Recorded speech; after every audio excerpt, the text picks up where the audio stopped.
I've spent 10 years overseas working across lots of different law enforcement agencies all over the world, and I had a 14-year policing career here myself, most of it on the police dog section Armed Defenders Squad.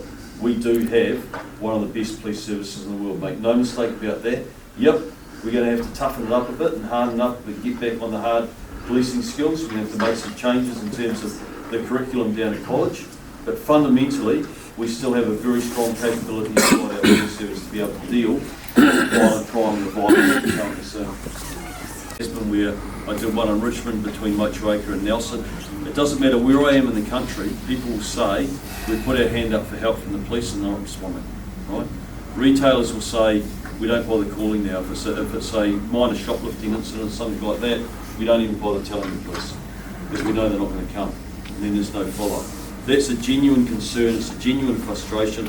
It's quite simply a symptom of the fact that they're dealing with that 33% increase in violent crime, that 500% increase in ram raids and aggravated robberies, and they're dealing with all the violent crime and they're having to prioritise, and it means that they're not now responding to when the public put their hand up. And the media have been interviewing me all day on the fact that they just uncovered a report that went to Stuart Nash from the police saying that now they're going to have to revise their response times and they're going to have to push that time out. So in a rural community where the response time, the target was 45 minutes, to try and get there in 45 minutes, they're now pushing that out to 60 minutes. That's not acceptable. That shouldn't be happening. It's quite simply happening because you've had a soft on crime Labor government, you've had weak leadership out of PNHQ, it's created a permissive environment for these gangs and youth and juvenile offenders to operate in, and it's put enormous pressure on the frontline resource.